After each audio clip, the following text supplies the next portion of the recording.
Article बहुत ही easy है और ख़ास तौर पे इस लिहाज से बहुत इजी है क्योंकि जो हम कल डिटेल पढ़ चुके हैं इफेक्टर्स के हवाले से, उस लिहाज से ये आर्टिकल बहुत इजी है।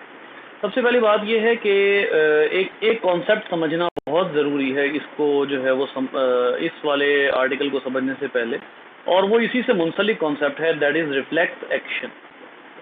अब ये रिफ्लेक्स एक्शन क्या चीज़ है, इसको समझना बड़ा ही ज़रूरी है। बेटा, reflex action is any sort of sudden stimulus. इसको हम कहते हैं sudden stimulus with immediate response. Stimulus with immediate response, immediate response के साथ जो भी स्टिमुलस आएगा। अब ये जो इमीडिएट रिस्पॉन्स है, एक्चुअली जो स्टिमुलस है उसको आप रिफ्लेक्स एक्शन नहीं कह रहे। रिफ्लेक्स एक्शन क्या है? Immediate response. ठीक है, ये है असल में जो बात है ना, ये आपका जो रिफ्लेक्स एक्शन की जो एक्चुअल डेफिनेशन है वो इमीडिएट रिस्पॉन्स है, ना कि सडन स्टिमुलस है। सडन स्टिमुलस तो स्टिमुलस हो गया ना, सडन स्टिमुलस तो वजह हो गया किसकी? इमीडिएट रिस्पॉन्स की।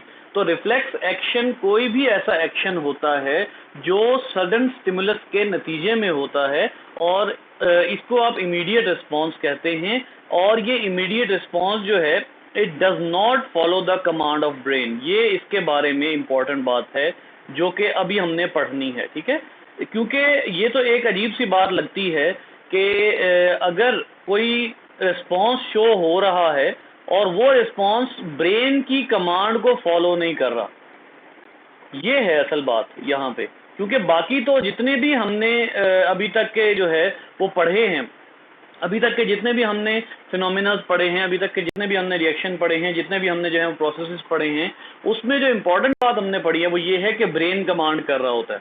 Brain is commanding all our actions, brain is having motor neurons which are going to stimulate the glands और मसल्स। इसमें सारी जगहों पे हमने ब्रेन को इन्वॉल्व किया है। तो ब्रेन हमें जो है वो हमें यूँ लगता है जैसे मरकज है, इसमें कोई शक नहीं है कि ब्रेन इज द सेंटर। इसी वजह से ब्रेन और स्पाइनल कॉर्ड को हम सेंट्रल नर्वस सिस्टम कहते हैं। लेकिन जिस तरह मैंने आप लोगों को एक दफा पहले कहा था कि एक होती है फेडरल गवर्नमेंट, दूसरी होती है प्रोविंशियल गवर्नमेंट। ठीक है, तो जो स्पाइनल कॉर्ड है उसका स्टेटस प्रोविंशियल गवर्नमेंट वाला है कि वो अपने जो डिसीजंस हैं वो खुद ले सकती है, स्पेशली ऐसी सूरत में जब वो स्टिमुलस क्या हो, वो स्टिमुलस कोई सडन हो, और सडन में भी खास तौर पर कौन से शामिल हैं? Emergency and dangerous stimuli.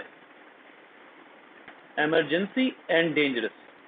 अब ये इमरजेंसी एंड डेंजरस से क्या मुराद है, ये अब हम जो है वो यहाँ पर बड़ी डिटेल में समझेंगे। ये कौन कौन से स्टिमुलाई हो सकते हैं? बेटा, number 1, someone tries to throw a ball at your face.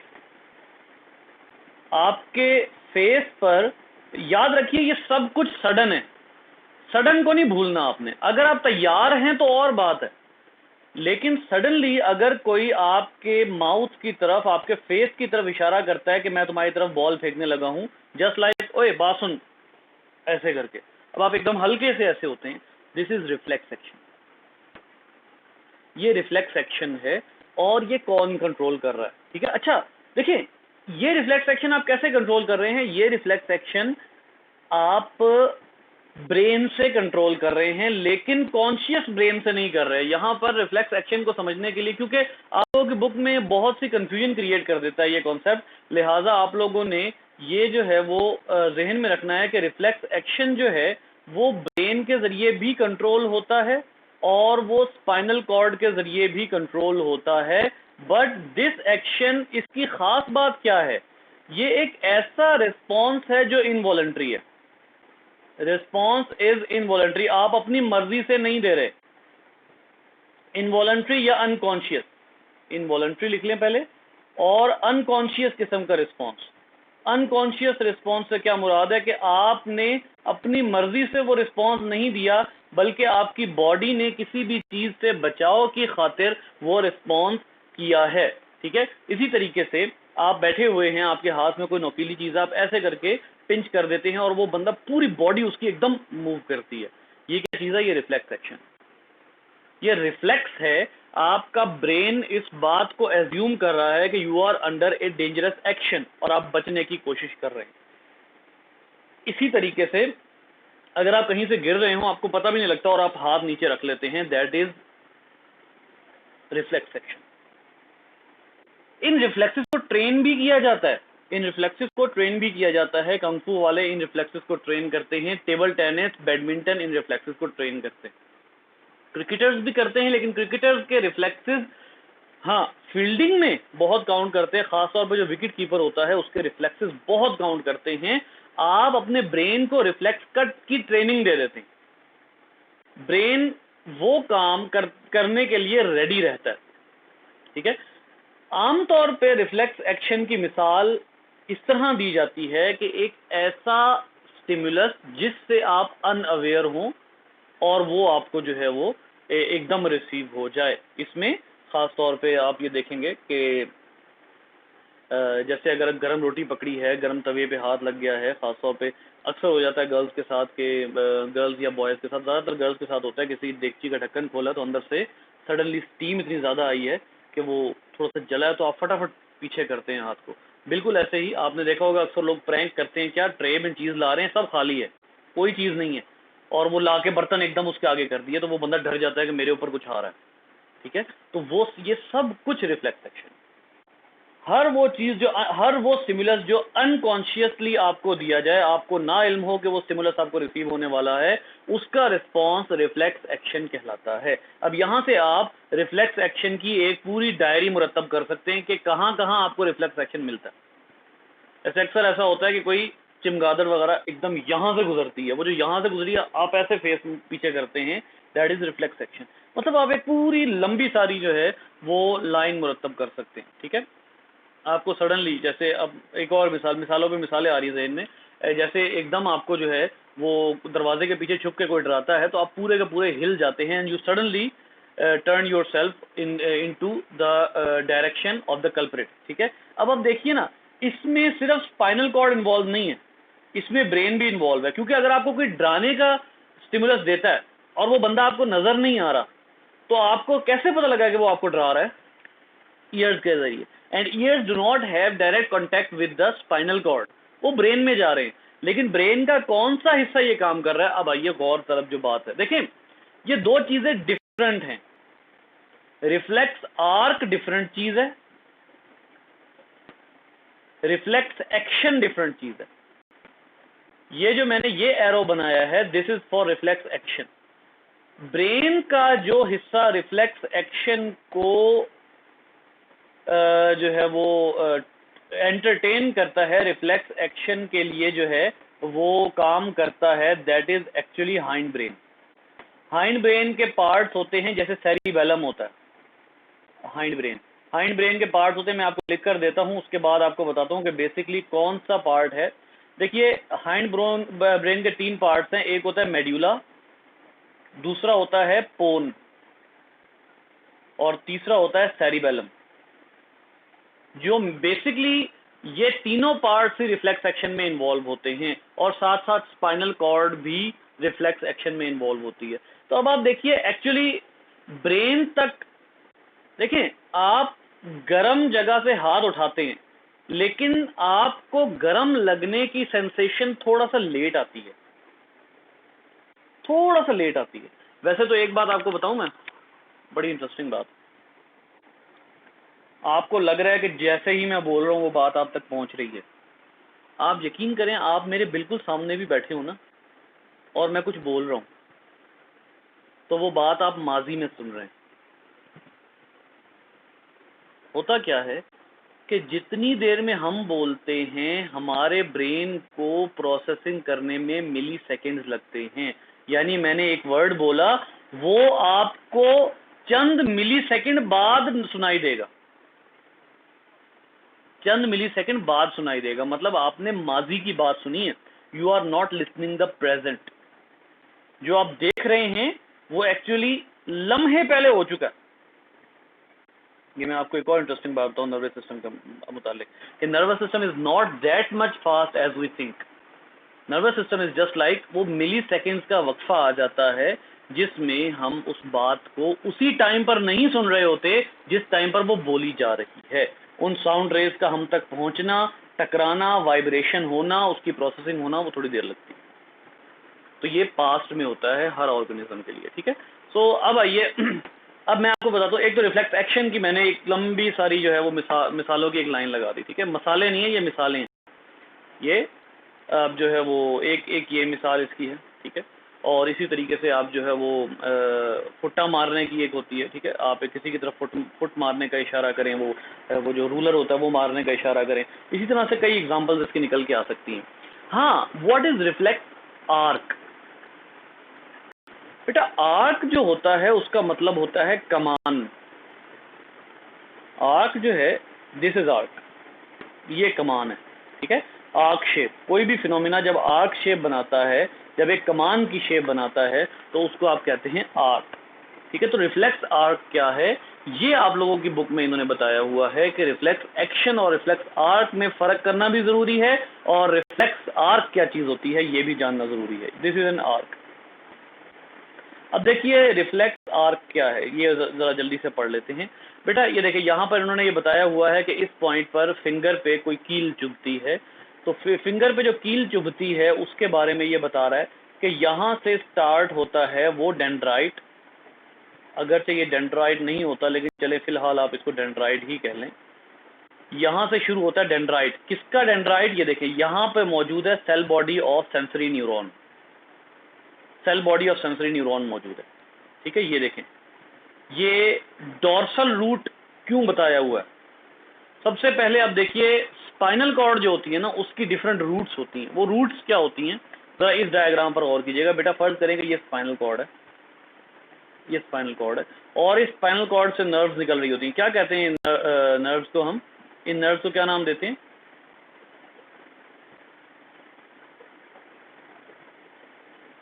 जी बेटा, नर्व्स को क्या नाम दिया जाता है? स्पाइनल कॉर्ड से निकलने वाली नर्व्स, एक तो ब्रेन से निकलने वाली नर्व्स होती है ना, एक स्पाइनल कॉर्ड से निकलने वाली नर्व्स भी होती हैं। स्पाइनल कॉर्ड से निकलने वाली नर्व्स क्या कहलाती हैं?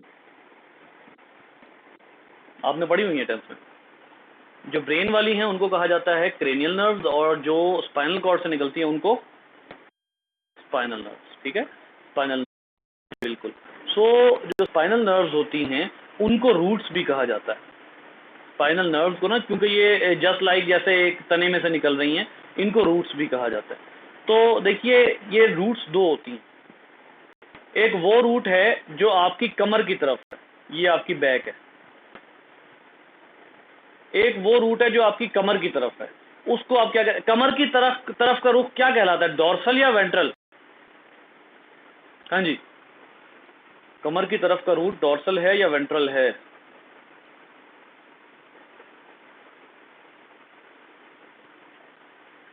जल्दी जल्दी जल्दी, डोर्सल कौन सा होता है, वेंट्रल कौन सा होता है?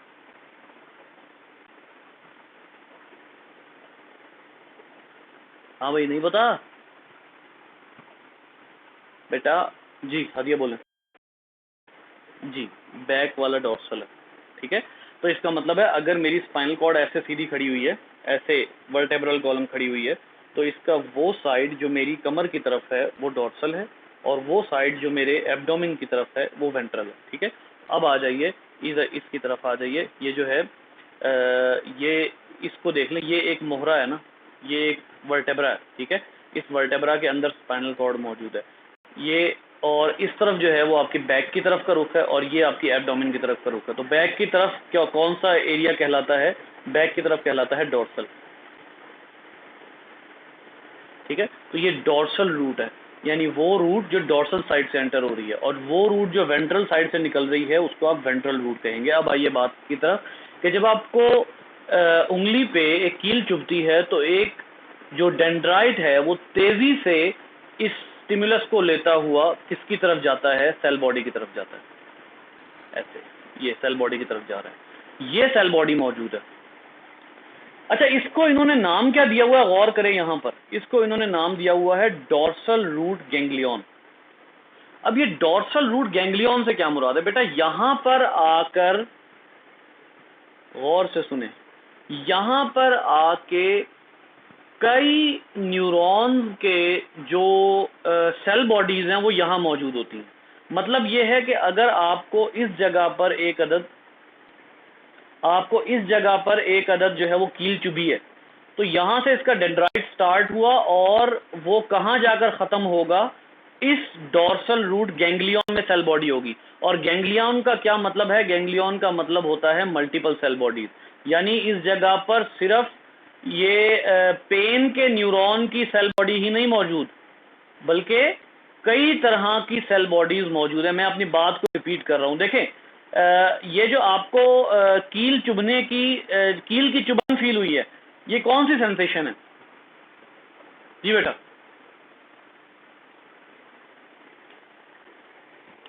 कील के चुभने की सेंसेशन कौन सी है जी सर? पेन, ठीक है। और पेन जो है, अब ये जो चुभन है ये किसके डेंड्राइट में जाएगी, पेन वाले डेंड्राइट में जाएगी। पेन वाले डेंड्राइट में जाकर ये अब जाके जो है वो सेंस होगी इस जगह पर। इस जगह पर पेन की सेल बॉडीज मौजूद है, लेकिन सिर्फ पेन की सेल बॉडीज नहीं है, ये गैंग्लियन है, ये गैंग्लियन है। इसका क्या मतलब है, यहां सिर्फ पेन की सेल बॉडीज नहीं है, यहां कई और सेल बॉडीज भी मौजूद हैं, जिनमें से एक पोर्शन किन सेल बॉडीज का है, पेन की सेल बॉडीज का। तो इसका क्या मतलब हुआ, इस डेंड्राइट से सेंसेशन आई, इस सेल बॉडी ने रिसीव की कि पेन की सेंसेशन आ रही है, ये फटाफट उसको ये वाला गैंग्लियन, अब ये गैंग्लियन क्या करेगा, ये इस स्टिमुलस को चेंज कर देगा इमरजेंसी में। ये इमरजेंसी में मतलब पेन हो रही है भाई इस जगह से, इस जगह, क्योंकि पेन के गैंग्लियन में रिसीव हुआ है ना इलेक्ट्रिकल इंपल्स, कील की चुभन की इंपल्स जो है वो पेन के गैंग्लियन में रिसीव हुई, तो पेन के गैंग्लियन ने उसको कन्वर्ट कर दिया इमरजेंसी स्टिमुलस में। अब ये स्टिमुलस आएगा किधर तक, स्पाइनल कॉर्ड तक। अब मैं कोशिश करता हूं कि मैं आप लोगों को इसकी डायग्राम खुद बना दूं। ये जनाब स्पाइनल कॉर्ड बनाने की कोशिश करते हैं।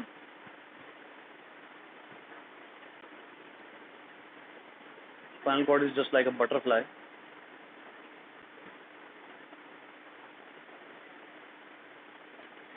कुछ बन ही रही है जी। उसके बाद हमने क्या कहा, इस जगह पर मौजूद है गैंग्लियन, ये है डोर्सल रूट गैंग्लियन, ठीक है। डोर्सल रूट गैंग्लियन से कई नर्व्स निकल रही हैं जो कि इधर तक आ रही हैं। फिर एक गैंग्लियन मौजूद है इधर, इस गैंग्लियन को आप कहते हैं ventral root ganglion. Spinal cord से कई नर्व्स निकल रही हैं जो इसमें वापस आ रही हैं। अच्छा, एक बात और है, डोर्सल रूट गैंग्लियन जो है वो सेंसरी गैंग्लियन है। सेंसरी गैंग्लियन का क्या मतलब है, यहाँ किन न्यूरॉन की सेल बॉडीज मौजूद हैं? जी बेटा जल्दी से आंसर कीजिएगा, यहाँ किन न्यूरॉन्स की सेल बॉडीज मौजूद हैं? सेंसरी न्यूरॉन, यानी कि जो मैसेज लेकर आ रहे हैं। ये जो है ये मोटर सेल बॉडीज के गैंग्लियन है, यानी कि इसमें से मैसेज हमेशा, अब यहाँ पर आप रूट डिफाइन कर लेना, अगर ये सेंसरी है तो इसका मतलब है इसका रुख हमेशा इस तरफ होगा, क्योंकि ये towards central nervous system stimulus को लेकर जा रहा है, और अगर ये मोटर है तो इसका रुख हमेशा इस तरफ को होगा, ठीक है, क्योंकि ये सेंट्रल नर्वस सिस्टम से मैसेज को टुवर्ड्स इफेक्टर लेकर जा रहा है। अब हमने क्या कहा, हमने कहा कि यहाँ से एक अदद पेन स्टिमुलस जो है वो इधर तक आया, ठीक, ये पेन स्टिमुलस है, ये आया है, और डोर्सल रूट गैंग्लियन में आकर पेन की सेल बॉडी पर रिसीव हुआ। पेन की सेल बॉडी ने यहाँ पर इसको कन्वर्ट कर दिया कि यहाँ से पेन हो रही है, ये जगह डेंजरस है, लिहाजा फटाफट हाथ हटाओ, फटाफट हाथ हटाओ, इमरजेंसी स्टिमुलस में चेंज कर दिया। अब क्या होगा बेटा, आपको अच्छे तरीके से पता है कि जब एक सेंसरी न्यूरॉन और एक मोटर न्यूरॉन के दरमियान में आपको पाथ बनाना होता है तो आप कौन सा न्यूरॉन यूज करते हैं? जी बेटा जल्दी से, जब एक सेंसरी और मोटर के दरमियान में पाथ बनाना है तो आप कौन सा न्यूरॉन यूज करते हैं?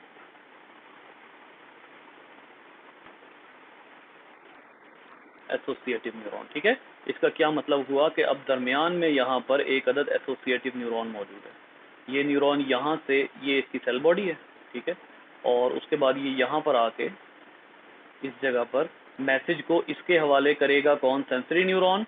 ये सेंसरी न्यूरॉन जो है ये एसोसिएटिव न्यूरॉन के जब हवाले कर देगा तो एसोसिएटिव न्यूरॉन इस स्टिमुलस को वापस भेजेगा और यहाँ से जो मोटर न्यूरॉन है उसके ज़रिए मैसेज जाएगा। अब देखते हैं मैसेज जाएगा किधर। जी बेटा, मैसेज हाथ तक वापस नहीं आ रहा, ये देखें। अब मैं ज़रा एक दफ़ा ये सब मिटा लेता हूँ ताकि आप लोगों को जो है वो ये अच्छे तरीके से नज़र आ जाए। देखें, ये जो ऊपर वाली ब्लैक लाइन है ये आ रही है, ये वाली ब्लैक लाइन ऊपर वाली जो है ये तो मैसेज लेकर जा रही है, लेकिन जो नीचे वाली ब्लैक लाइन है वो मोटर न्यूरॉन है, यानी कि वो मैसेज लेकर आ रही है। इन्होंने एसोसिएटिव न्यूरॉन को भी मार्क किया हुआ, ये देखें, ठीक है। अब ये नीचे वाली जो है ये ऑब्वियसली एक्सॉन होगा जो लेकर आ रहा है मैसेज, सेल बॉडी से अवे लेकर आ रहा है। अब गौर कीजिएगा यहाँ पर ये स्टिमुलस, हालांकि आपको इमरजेंसी स्टिमुलस रिसीव हुआ यहाँ पर, लेकिन आपको यहाँ पर जो रिस्पॉन्स है वो इस मसल ने क्यों शो किया, क्योंकि आपने अपना हाथ नहीं हटाया बल्कि आपने अपना बाजू हटाया पीछे को। जो ऑर्गन आप मूव करेंगे वहीं स्टिमुलस ने, वहीं पर इलेक्ट्रिकल इंपल्स, वही एरिया रिस्पॉन्स शो करेगा। अगर मुझे कील चुभी है तो मैं सिर्फ उंगली को पीछे नहीं करूंगा, इत्मीनान से कील पे हाथ रखा और जब अच्छी तरह चुभ गई तो मैंने उंगली पीछे कर ली, नहीं, मैं ऐसे करूंगा। अब ये इसमें क्या हुआ है कि मुझे तकरीबन पूरे बाजू में और स्पेशली इस हिस्से में रिस्पॉन्स मिला है कि यार इस हिस्से ने रिस्पॉन्स शो करना है, ये वाला मसल मेजर इफेक्टर होगा इस केस में, और आप पूरा बाजू एकदम से पीछे हटाएंगे। This is reflex action. तो रिफ्लेक्स आर्क क्या हुआ बेटा, बड़ा इजी कॉन्सेप्ट है, गौर कीजिएगा। कॉन्सेप्ट ये है कि रिफ्लेक्स आर्क क्यों है बेटा कि यहां से मैसेज आया है और ये वापस गया है। तो ये जो पोर्शन है ये वाला, ये क्या बन रहा है, ये आर्क बन रहा है। So this portion is known as arc. ये रिफ्लेक्स एक्शन की आर्क बन रही है, लिहाजा इसको आप कहते हैं रिफ्लेक्स आर्क, और उसके नतीजे में रिफ्लेक्स एक्शन। मतलब ये है कि रिफ्लेक्स आर्क जो है वो it is not any special thing. इसमें अब एक और बात मैं आपको यहाँ पर बताता हूँ, उसके बाद रिफ्लेक्स आर्क की तरफ वापस आता हूँ। बेटा एक और बात यहाँ गौरतलब है, और वो क्या है कि यहाँ से ऊपर भी जाएगा मैसेज। ऊपर क्या मौजूद है, ब्रेन, ठीक है, ऊपर मौजूद है ब्रेन। तो ये जो ब्रेन ऊपर मौजूद है, यहाँ ऊपर आपको पेन की सेंसेशन भी मिलेगी, पेन की सेंसेशन भी दी जाएगी, और ऊपर आपको जो है वो मतलब इमरजेंसी की सिचुएशन भी दी जाएगी कि यहां से इमरजेंसी आ रही है, ठीक है। ये मतलब वो न्यूरॉन जो ब्रेन तक मैसेज लेकर जा रहे हैं उनको भी स्टिमुलेट किया जाएगा, लेकिन फौरी तौर पे खतरे से बचाव के लिए स्पाइनल कॉर्ड खुद एक्शन ले लेगी। मतलब इसमें मैं ये हरगिज रिफ्लेक्स एक्शन का ये हरगिज मतलब नहीं है कि the response is not going towards the brain. Brain की तरफ जाना लाजमी है, क्योंकि आपका जो पेन सेंटर है वो ब्रेन में ही है। पेन फील होने का जो मैकेनिज्म है वो ब्रेन में ही होना है, लेकिन पेन को दोबारा ना रिसीव करने के लिए जो आपने हाथ पीछे हटाया है वो रिफ्लेक्स एक्शन। ये दोनों काम साथ होना जरूरी है। अब इसमें एक और बात आपको बताता हूँ कि जो गुदगुदी होती है ये पेन सेंसेशन है, ये पेन के न्यूरॉन्स के जरिए बॉडी में पहुंचती है। कुछ लोगों को बहुत नागवार गुजरती है और कुछ लोगों को, बच्चों को आमतौर पे हंसी आती है कि चलो ठीक है नहीं हो रहा, या जो कोई अपना बंदा कर रहा है तो वो छेड़ रहा है तो वो हंसते हैं, खिलखिलाते हैं। लेकिन ये जो रिफ्लेक्स, ये जो गुदगुदी है it is a reflex action, और साइंटिस्ट के मुताबिक इसकी जो इलेक्ट्रिकल इंपल्स जाती है वो रिफ्लेक्स न्यूरॉन्स के जरिए जाती है, वो पेन सेंसेशन के तौर पर जाती है, ठीक है। वो और बात है कि हम उसको किस तरह ट्रीट करते हैं हमें, क्योंकि अच्छा इसमें हंसी क्यों आती है, क्योंकि हमारा जो पेन सेंटर है ना वो एग्जैक्टली पेन फील नहीं कर रहा, रिफ्लेक्स एक्शन के जरिए ही जा रही है, लेकिन उसको पेन उस तरह से हो नहीं रही, डैमेज कुछ नहीं हुआ। तो जब डैमेज नहीं हुआ तो फिर हमें वो चीज़ जो है वो हंस भी लेते हैं और सारा कुछ कर लेते हैं। कुछ लोगों को बहुत बुरा लगता है। तो ये मिली जुली सेंसेशन जो होती है ना, हमेशा ही क्यों नहीं हंसते, सारे लोग ही क्यों नहीं हंसते, उसकी वजह यही होती है, ठीक है, कि ये कोई प्लेजेंट सेंसेशन नहीं है। डिपेंड करता है कि अगला बंदा जो है वो अगर तो कोई, चले छोड़ें, वो उसको डिपेंड करता है बंदे बंदे पे कि उसको वो सेंसेशन किस तरह फील हो रही है, ठीक है। अब इसके बाद जो आप लोगों के बुक में आपका बच्चा यहाँ पे कोई क्वेश्चन है तो ज़रूर कीजिएगा। अच्छा चलिए, अपने क्वेश्चंस 1 मिनट संभाल कर रखें। सबसे पहले तो बेटा याद रखें कि ये जो रिफ्लेक्स आर्क है, ये टॉपिक ब्लैक टेक्स्ट में कुछ भी नहीं लिखा हुआ, दिस इज ब्लैक टेक्स्ट, ठीक है। अगले पेज पर आ जाइए, ये ब्लैक टेक्स्ट है, इसमें कुछ भी नहीं है सिवाय इसके कि यहाँ पर इन्होंने इसकी डेफिनेशन लिखी हुई है। Reflex arc is the pathway of passage impulse during a reflex action, बस ये, इसमें और कोई बहुत ज़्यादा खास बात नहीं है। हाँ, इनवॉलंटरी एक्शन है, ठीक है, सॉरी, इसमें जो है ये इनवॉलंटरी एक्शन है, ये भी लिखा हुआ है। उसके बाद action of stimulus receptor to sensory neuron to associate neuron, और ये सारी असल बात जो रिफ्लेक्स एक्शन का फिनोमिना है वो ये लिखा हुआ है पिंक में, ठीक है। तो आप लोगों ने जब फिनोमिना लिखना है रिफ्लेक्स एक्शन का, reflex arc is something else, reflex action is something else, ठीक है। तो इसको जो है वो आपने रिफ्लेक्स एक्शन का जब फिनोमिना लिखना होगा, रिफ्लेक्स आर्क के लिए आप ब्लैक टेक्स्ट लिखेंगे और रिफ्लेक्स एक्शन के लिए आप ये पिंक टेक्स्ट जो है ये लिखेंगे, ठीक है।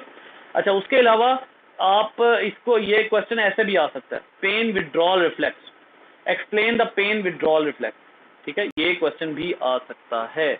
हमारे यहाँ पे लाइट चली गई है, अब देखते हैं कब आती है। आप लोगों का लेक्चर तो हो जाएगा, फर्स्ट ईयर का पता नहीं। सो जी बेटा, long question not short question, क्योंकि शॉर्ट क्वेश्चन मैं आमतौर पे बताया नहीं करता, शॉर्ट क्वेश्चन तो कहीं से भी आ जाता है, लेकिन ये लॉन्ग क्वेश्चन बता रहा हूँ मैं। जी बेटा, आप लोगों का क्वेश्चन।